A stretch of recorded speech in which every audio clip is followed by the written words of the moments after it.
Welcome back to Corel X7 training. Now we'll start learning these tools.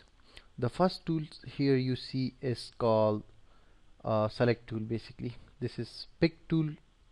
This is called pick tool in Corel, and it works for selection of the object you have here.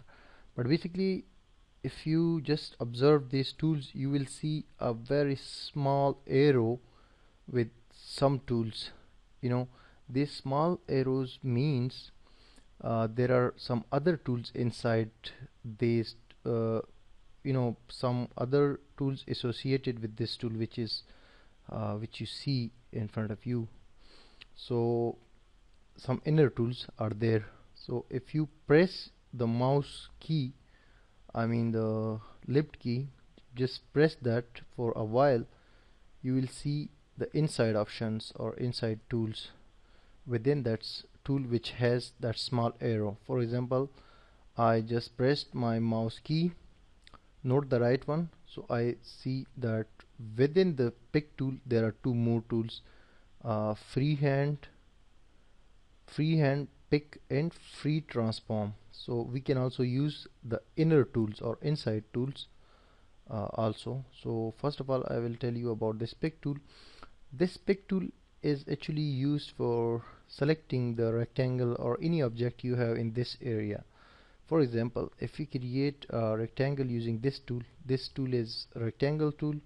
So if you just draw a rectangle and put a color inside it, now when you click this pick tool, you can select this, you can move this object anywhere on the page, and you can resize this object, and also you can basically, if you click the center button, you can transform this object very easily, and this all work is done by this pick tool.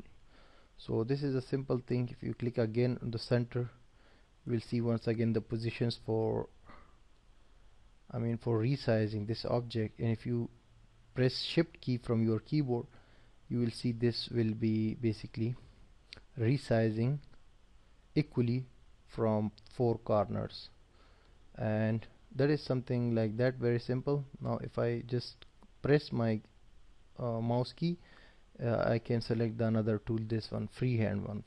For freehand, basically you can use that for something like, if I create one more small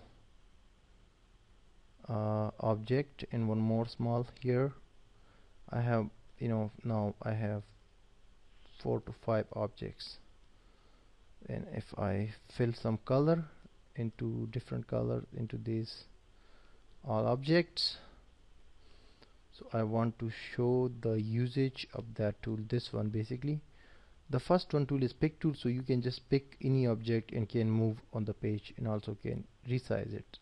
Now if I press and I select this one, freehand pick tool, so you have to actually select an area basically like this with your mouse. Something like you have to press your mouse key and then you will make a selection. So whatever comes in the selection, that will only be selected. If I left, I have pressed the key, if I left that, this one only has been selected, this object. Whatever object will come in the range, so that will be selected. For example, again I make a selection, and I will just go wherever I go, just leave this, there is no selection because the selection was wrong basically. Now I will make again some selection, so now I see two objects are in the selections. If I left my mouse key, it will select these two objects. So this is a similar tool for like that. And the free transform is the third tool in this list. You can select that, and this is used basically for for transforming and scaving this object anywhere you want. Just you need to click on that and then move wherever you want. These simple tools will do that job for you inside this all, but the most used one is this pick tool, because you have to select this pick tool all the time to move objects and to just select multiple objects and things like that. You can select multiple objects by pressing shift button, so you will select just click all the objects and you can delete them or select them all. So this is something like that, very simple. Now the next tool that we will discuss in next lecture is shape tool. But inside the shape tool, when you press your mouse key or the arrow you can see here, you will see there are many more tools inside the shape tool, because the first one is shape tool, and you can see the shortcut key for that, which is F10, and with every tool you will see its shortcut. For example, for zoom the shortcut key is Z, and for pen tool is H, and for any tool you want to use. But in next lecture we will talk about all these tools, I mean shape tool, smooth, smear, etc. See you soon.